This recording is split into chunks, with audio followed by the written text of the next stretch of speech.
Maka dalam hal ini baginda Rasulullah SAW dipersenangkan untuk berkhalwah sampai beberapa hari. Bila habis bekal, ambil bekal, balik lagi, sampailah datang malaikat Jibril alaihi wa ala nabiyina afdhalus salatu wassalam dan memerintahkan kepada baginda Rasulullah, Iqra. Masa itu Nabi melihat Jibril dengan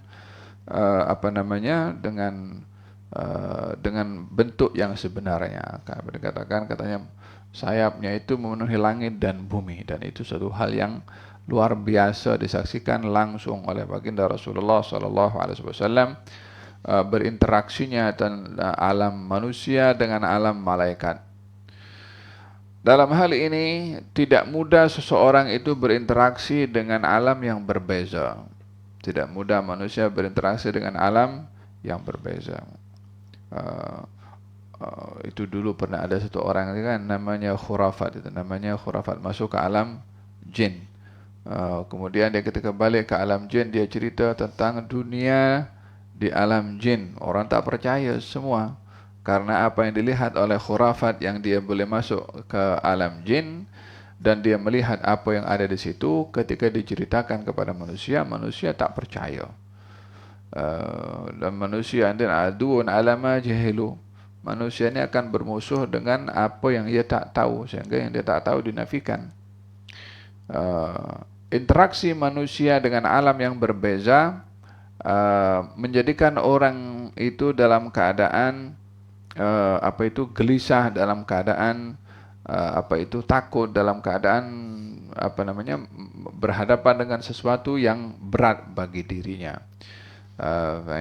Sehingga ketika baginda Rasulullah melihat Jibril dalam bentuk yang sedemikian, maka ia risau. Baginda Rasulullah SAW, adakah bagaimana Nabi boleh mungkin melihat kepada malaikat dengan matanya sendiri? Kan ini alam malaikat. Jibril itu katanya ada 600 sayap, satu sayapnya seluas langit dan bumi. Macam mana kita nak bayangkan, kan suatu hal yang dahsyat. Manusia pada matanya ini tidak mudah berinteraksi dengan hal-hal yang tidak mampu dikesan oleh mata. Sama juga dengan telinga, sama juga dengan tubuh badan seseorang. Contohnya begini mudahnya ya. Kita punya otot ini kalau angkat barang berat hanya boleh mampu mengangkat yang 60 kilo contohnya. Coba bagi barangan yang boleh diangkat dalam 500 kilo. Mampu atau tak mampu? Dia tak akan mungkin mampu, karena kekuatannya boleh hanya mengangkat 60 kilo, 50 kilo saja. Maka yang berat lebih daripada kemampuannya dia tak mampu. Telinga ini kalau saya bicara seperti ini semua boleh dengar. Tapi kalau saya teriak sekuat-kuatnya mungkin kamu akan tutup telinga. Pasal apa? Bukan karena kalau ada orang teriak sebelah kita terkejut kan? Apa pasal? Sebabnya telinga tak mampu mendengar lebih daripada kapasiti suara itu untuk didengari oleh telinga. Makanya kita terkejut. Kadang-kadang orang boleh sampai pecah gendang telinganya. Ya kan? Itu yang dihantarkan suara yang dahsyat kepada umat yang terdahulu sampai pecah mereka punya telinga. Apa sebabnya? Sebab telinga ini boleh mendengar, kapasiti pendengarannya terhad, tak boleh lebih daripada intonasi suara itu. Sama juga dengan mata. Mata ini boleh melihat karena adanya cahaya seperti ini. Coba kalau ada lampu yang terang sampai kekuatannya sampai 1000 watt contohnya, dihadapkan kepada mata kita, masa kita akan palingkan wajah itu ke tempat lain.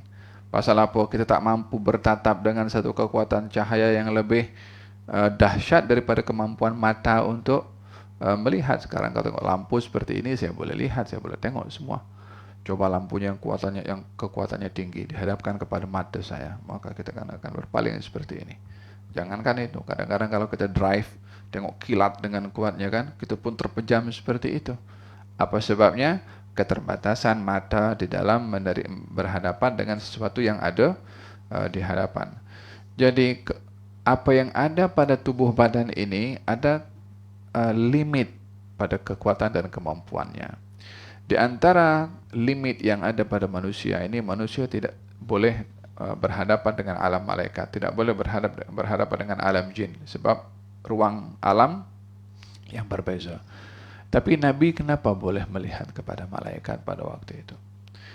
Ingat tidak masa kita membahaskan tentang Nabi masih kecil itu dibelah dada oleh malaikat Jibril, ya kan? Belah dada itu adalah persiapan untuk berinteraksi dengan alam yang lebih dengan alam manusia. Maka ketika berhadapan dengan malaikat, waktu itu baginda Rasulullah melihat, dan waktu itu Nabi melihat bentuknya. Kalau malaikat kan diciptakan daripada cahaya, macam mana boleh? Kekuatan yang ada pada diri Nabi dengan persiapan belah dada di masa kecilnya, itu adalah upaya untuk Nabi bersedia, siap, mampu untuk berhadapan dengan alam yang bukan alam manusia, termasuk alam malaikat. Jadi Nabi melihat bentuk malaikat yang sebenarnya, malaikat Jibril alaihissalam, dan ini untuk memberikan satu gambaran bahwasanya apa yang dilihat oleh Nabi itu betul-betul nyata, bukan khayal. Kita tidak boleh melihat makhluk halus. Tapi manusia bila melihat sesuatu bayangan, maka dia akan timbul macam-macam spekulasi. Padahal itu hanya sekedar bayangan, mungkin angin, mungkin, tetapi dia boleh menggunakan spekulasi macam-macam. Padahal itu tidak wujud. Tapi kalau Nabi, dia melihat nyata dengan matanya, beliau melihat. Maka yang dilihat oleh Nabi bukan khayal, bukan sesuatu yang tidak wujud, tapi real depan mata Nabi. Malaikat Jibril itu dilihat oleh Nabi. Apa tujuannya? Supaya Nabi tahu, supaya Nabi sadar bahwa apa yang berlaku kepada beliau bukan mimpi, tapi nyata. Bukan mimpi tetapi nyata. Apa sebabnya? Matanya boleh tengok, matanya boleh melihat. Jibril mengatakan, Iqra, bacalah. Bukan cukup melihat, tapi berdialog, berbicara. Jibril berkata kepada Nabi, Iqra, bermakna Nabi mendengar. Kemudian Nabi menjawab, Ma'ana biqari, saya tak boleh baca, bermakna Nabi menjawab. Kemudian malaikat Jibril fa'akhadhani faghattani hatta balagha minni al-juhdu, maka dia mendekati aku dan dia memeluk kepada aku dengan kuatnya, dengan sekuat pelukan. Maksudnya pelukan yang kuat, bukanlah mengikut sampai menyakitkan, tapi untuk memastikan bahwasanya yang datang kepada Nabi itu bukan khayal. Ada hal-hal yang terjadi kepada manusia kadang-kadang namanya waswas syaitan. Kan kenapa kita dalam Al-Quran membaca surat dan berlindung kepada Allah daripada waswasnya syaitan. Apa waswas syaitan? Suara, gangguan, bisikan daripada syaitan kepada manusia untuk melakukan hal-hal yang tak betul.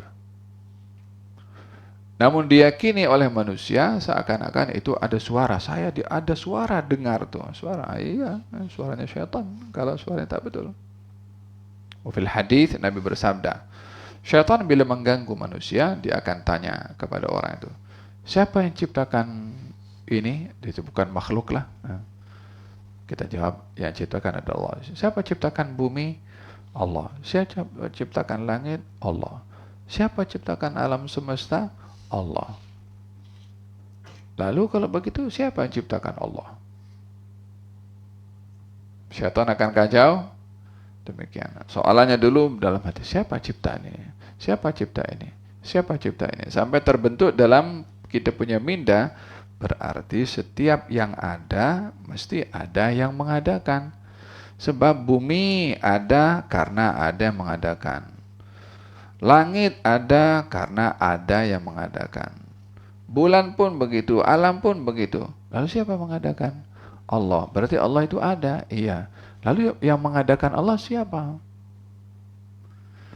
Bila soalan itu timbul, tujuannya adalah untuk meyakinkan kepada manusia bahwasanya tiada Tuhan. Karena yang ada Tuhan yang ada yang mengadakan.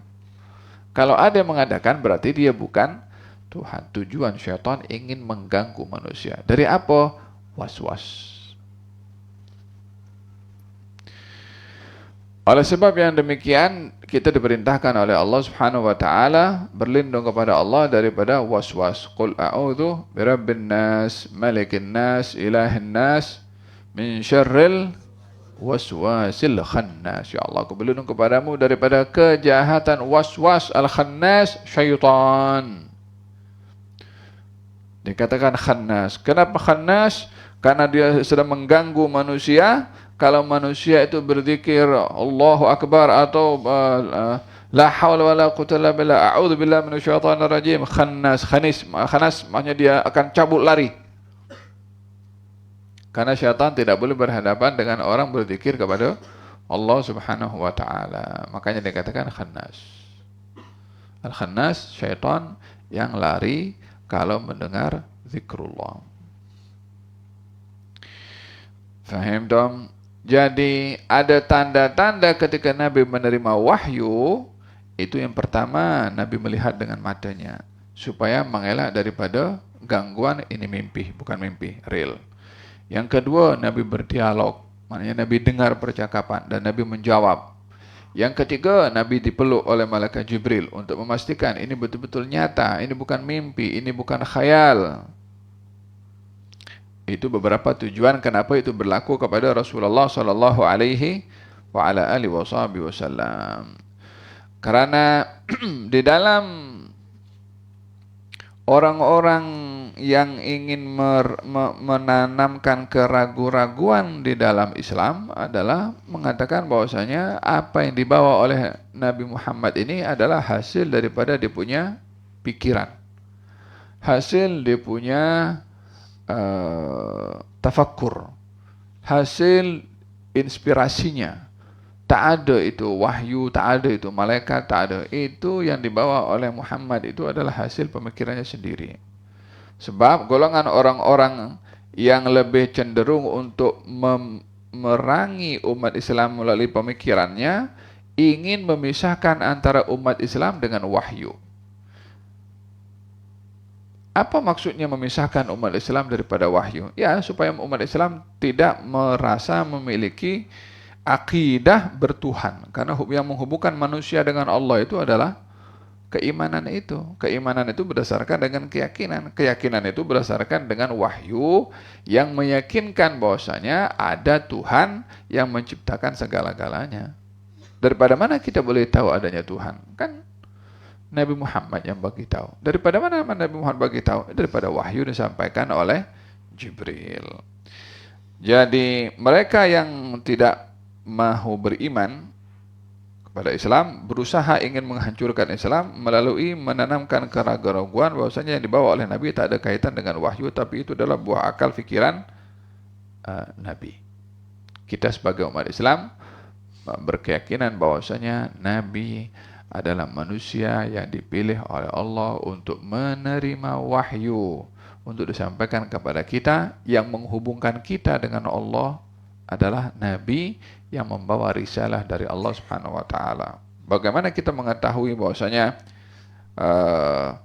adanya malaikat? Bukan kita pernah tengok malaikat pun, tapi kita beriman. Apa yang menyebabkan kita beriman kepada surga dan neraka? Bukan kita pernah tengok pun, tapi karena kita beriman kepada Nabi. Daripada mana Nabi bagi tahu kalau surga ada, neraka ada, hari kiamat akan terjadi, ada sirat, ada timbangan? Karena Allah bagi tahu kepada Nabi melalui Jibril. Faham dong?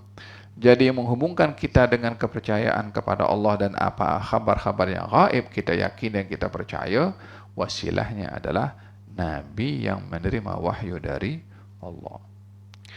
Jadi kesimpulan, kenapa Nabi menerima wahyu? Disebabkan oleh kerana Yang menghubungkan kita dengan Allah adalah Nabi itu sendiri. Dan Nabi ketika menerima wahyu, tanda-tanda bahwa wahyu itu bukan mimpi dan bukan khayal, Nabi diberi kekuatan matanya boleh melihat, kalau mimpi tidur. Dan Nabi boleh berdialog, maknanya ada wujud yang ada di hadapan Nabi, Nabi berbicara. Yang ketiga, dipastikan dengan dipeluk oleh Jibril, bahwasanya yang berlaku kepada Nabi bukanlah mimpi dan bukanlah khayal. Thumma arsalani, kemudian dilepaskan balik oleh Jibril. Kemudian bertanya balik, Iqra, kata Jibril. Nabi mengatakan, wa qultu ana ma ana biqari, saya tidak boleh membaca. Fa akhadani faghattani, maka dipeluk untuk kali yang kedua dan kali yang ketiga, sampai 3 kali dilakukan. Thumma arsalani, pada kali yang ketiga dilepaskan balik. Kemudian kata Jibril, Iqra bismi rabbikal ladzi khalaq, khalaqal insana min 'alaq, Iqra wa rabbukal akram, alladzi 'allama bil qalam, 'allamal insana ma lam ya'lam. Berapa kali Jibril peluk Nabi? 3 kali, untuk memastikan, hai Rasulullah, hai Muhammad, aku datang adalah Jibril. Ini bukan mimpi, ini bukan khayal, ini adalah benar. Kau melihat aku, engkau mendengar percakapan aku, dan aku peluk engkau supaya engkau merasa adanya sentuhan bahwasanya ini bukan khayal.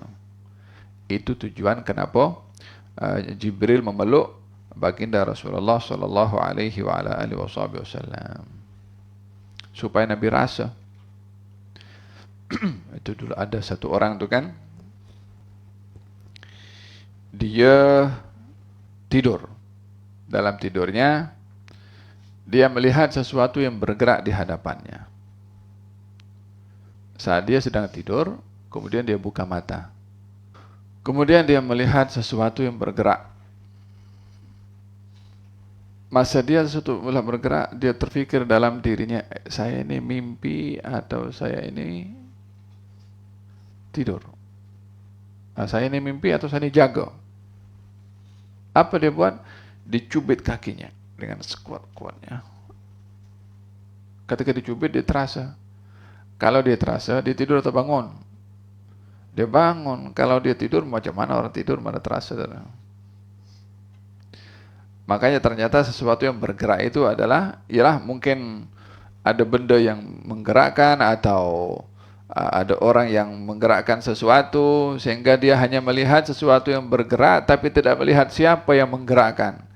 Intinya ketika dia ingin memastikan sesuatu itu dilihat, adakah itu mimpi atau bukan, dicubit pahanya.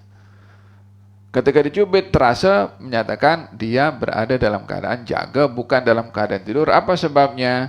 Karena ketika dicubit pahanya, dia terasa. Untuk memastikan dirinya itu tidak dalam keadaan tidur. Faham tuh? Jadi Jibril ketika meluk sampai 3 kali untuk memastikan benda itu bukan dalam keadaan khayal atau bukan dalam keadaan mimpi.